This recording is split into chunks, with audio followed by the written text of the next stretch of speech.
Hi everyone. This is the season of the holy month of Ramadan, followed by the celebration of Eid-al-Fitr.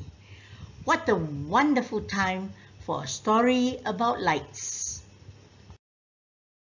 Hi, this is story time with Aunty Ean.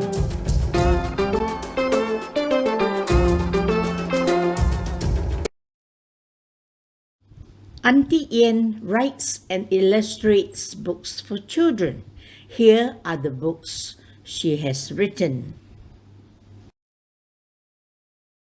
Today's story is inspired by one of these books.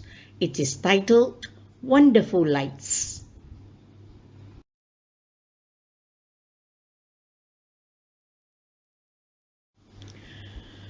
Wonderful Lights is a book about how sisters Ellie and Lana find out Malaysians use lights in many of the celebrations and festivals. The story of Ramadan lights. Remember the sisters Ellie and Lana? They love discovering things around them. This time, they discover about lights during the holy month of Ramadan. Today, Aunty Ean will bring you the story of Ramadan lights. One evening, Ellie and Lana went for a walk with their papa. They passed Halim and Mina's house. On top of their fence were many tiny lamps with small flames. The lights flickering along the fence looked very pretty. "Look," said Lana, pointing to strings of small colorful lights all along the walls and pillars of Halim's house. They admired the lights in front of the house. "Why are there so many lights today?" Ellie asked Papa. Very pretty," said Lana. Papa explained, "It is for the Hari Raya celebrations or Eid-al-Fitr at the end of Ramadan, the 9th month of the Muslim calendar, after a whole month of fasting." Halim's father came to the gate. "When is Hari Raya, Pak Hassan?" asked Lana. Hari Raya traditionally falls on the first day of Shawwal, the 10th month of the Islamic calendar, Pak Hassan said.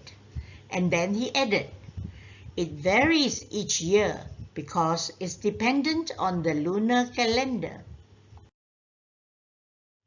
To add a festive mood to celebrations, this is the traditional Malay oil lamp or pelita, where most people place at their fences or around the compounds of their houses as decorative items. The pelita is more than just an item to brighten up nights at the last week of Ramadan and the first week of Hari Raya Eid-al-Fitr. There is more to it. Ramadan is the month of dawn to sunset fasting, Papa explained to the girls. "I will need lots and lots of practice to learn to fast," Lana said.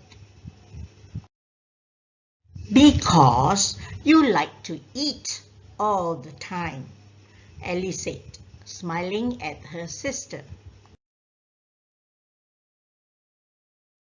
Halim's father, Pak Hassan, came to the gate. "Would you girls like to see me light the pelita?" he asked.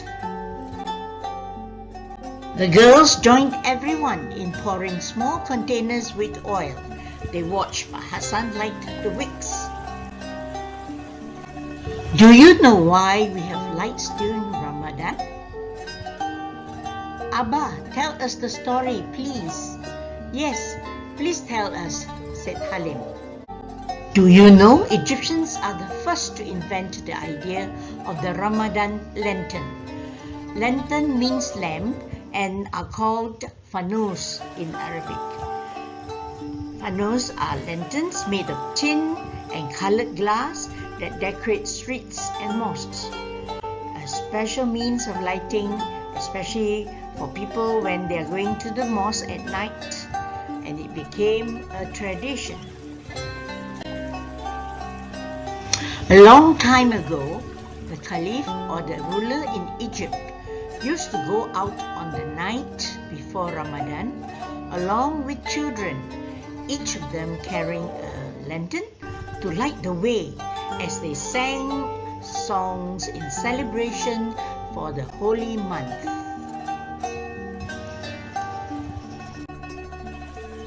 A long, long time ago,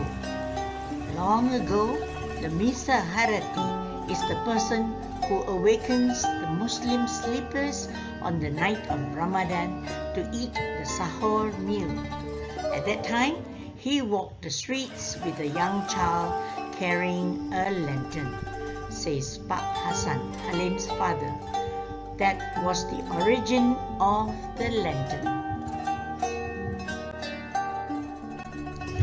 Abba, tell Ellie and Lana the story of the Caliph who found his son.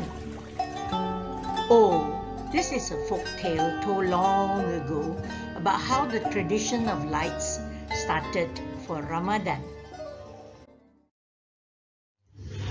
Once upon a time, long, long ago, there was a Caliph who had a son and he had a pet pigeon. The Caliph's son ran away from home with his pet pigeon. He thought his father didn't love or care for him anymore. But this was not true. The Caliph longed to have his son back with him. Soon the prince was in trouble. The prince was captured by an ugly monster.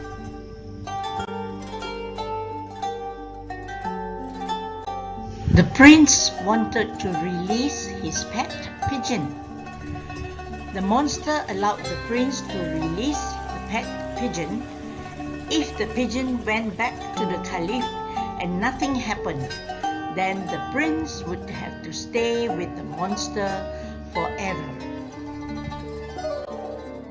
It was the last night before the holy month of Ramadan when the Caliph saw the pigeon at his window one night. The Caliph knew the pigeon would lead him to the prince, but it was too dark. The Caliph's sister said everyone in the palace should take a lantern to light the way so they could follow the pigeon, which they did. Soon, everyone in town came out with a candle, lamp or lantern to light the way. The prince was found. On the first day of Ramadan, the prince came home. The Caliph rewarded everyone with a gold lantern, and he asked that lanterns will be lighted throughout the whole month of Ramadan every year onwards. So, this is a folk story of how the tradition of lights started for Ramadan. Thank you, Pak Hassan. Thank you for telling us all about the lights of Ramadan. When Lana reached home, she had a wonderful idea. She cut 2 pieces of colored paper, one yellow and one orange. Then she glued them together and stuck them onto the spout of her toy teapot. Look, I have a pelita, a Hari Raya lamp, Lana said, showing off her creation. Papa, Mama and Ellie clapped their hands in delight. The end. This book is from a series of folk tales called Grandmother Stories. If you're looking for books to read, there is also another series called Wonderful Series about all things Malaysian. Check them out. Some of these books have been converted to e-books. Aunty Ean says thank you and bye-bye.